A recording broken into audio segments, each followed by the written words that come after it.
Every man, woman, boy, and girl, gather around and listen to a timeless story that takes us to the beginning, way back in the book of Genesis. It's a tale as old as time, inspired many classic hymns and this rhyme, widely known as the gospel truth, when Greek legends began to arise. Therefore, this story is about the Disney princess bride, and she ruled everything, flawless and supreme, existing in perfect harmony. She was like a Snow White, awestruck by her beauty. Look at little Aurora in her cradle, what a stunning sleeping beauty. And she is a cutie, a blameless image that is rare. Beautiful eyes, bright smile, and her gorgeous Rapunzel-like hair. Fairest throughout the land, she was a top-notch being. All things respect her presence, Jasmine's potent royalty. Walks with dignity, a quality she inherits from her kingly father. And he gives his daughter the keys to all the land of Agrabah. Metaphor for this world. See? This planet was her kingdom because she is the seed of Sultan royalty, which in this case symbolizes the King of Kings, but moving on. This Disney princess bride even coexisted in peace with all creatures, sky, land, and sea, like a mermaid playing with marine life in the ocean deep, or Snow White and Aurora singing joyful melodies with birds sitting in the trees, and not to mention Jasmine named her four-legged beast, if you know what I mean. Well, every epic story has to have a villain. The antagonist to these rulers despises their very existence. Be conscious of the skin-shedding imposters undercover.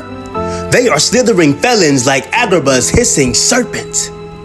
But why would the wicked want to kill, steal, and destroy them?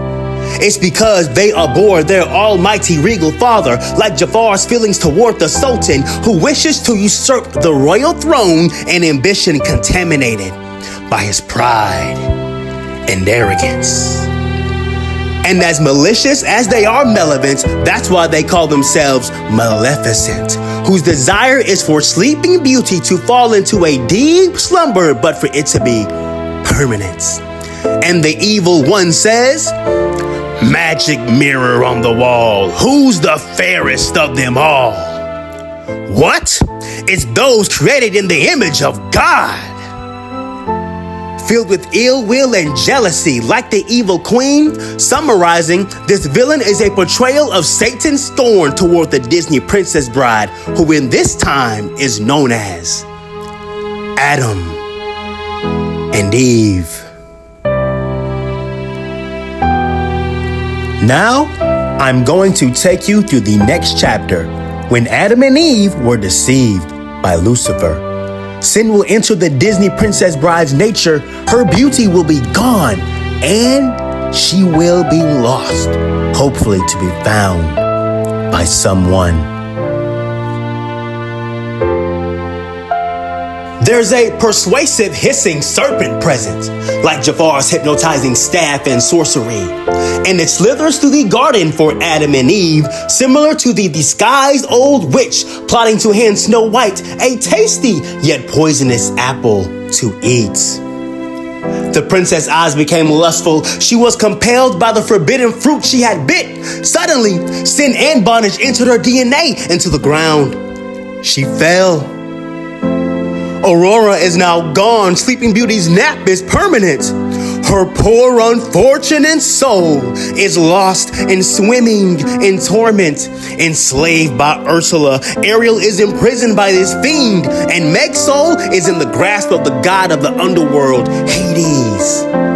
Belle is now a guest of a hideous, ferocious beast. And take a look at Cinderella. She's trapped in a house. In one glance, you can see she's as dirty as a filthy mouse. It's because transgression stained her clothes. They're all torn, mucky, and unclean. Even Rapunzel is locked away high in a tower where she has been tangled and twisted up in Mother Gothel's lies, unaware she is born from royalty, not the king and queen of Corona, but from the Most High. So in her bewilderment, she continues to complain and occasionally sobs like Tiana when her corrupt, sinful nature transforms her identity into a disgusting, warded frog. This was Satan's plot to kill, steal, and destroy the princess' soul and identity, and to keep her caged in torment forever. Is there anyone who can liberate her, who is ever so brave and heroic? Wearing a red robe and many crowns, riding on a white horse while wielding a double-edged sword. That description fits your typical fairy tale prince, but instead, here comes Christ, the conquering horseman. Final verse is about how the Disney Princess Bride will be rescued by her prince. He is the Christ. He dwells with her through thick and thin. True unconditional love always prevails in the end.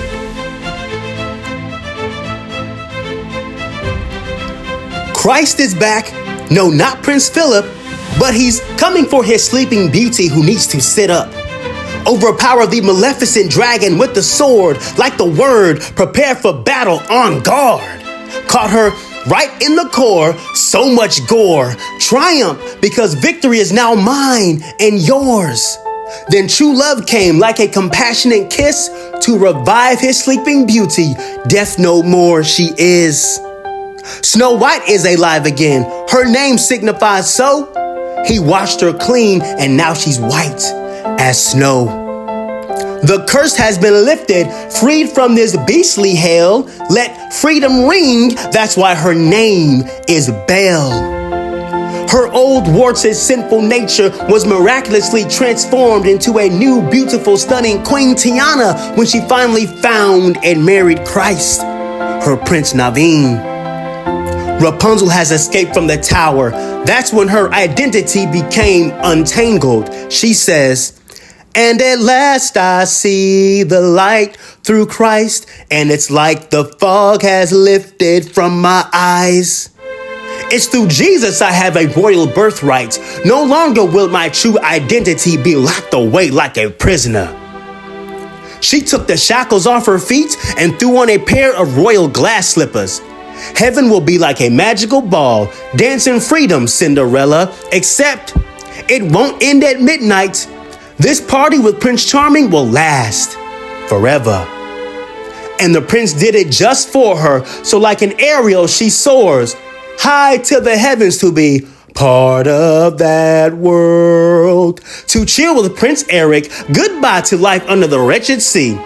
Flying high to a whole new world in eternity, like an Arabian princess riding on a magic carpet to the heavens, safe from the king of thieves.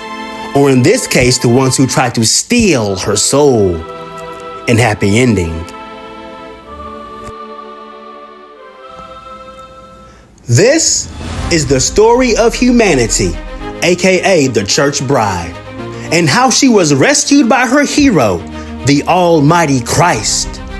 However, the true love's kiss, which brought us back to life, was replaced by a bloody crucifixion when he died. But that's what it took to snatch our souls back from the gates of Hades. No mortal man is strong enough to do it. Only a God can go the distance to set Meg free. And I'm not talking Hercules, but he did go the distance and beyond because he loves you and I that deeply. One more important takeaway. This is not a fairy tale.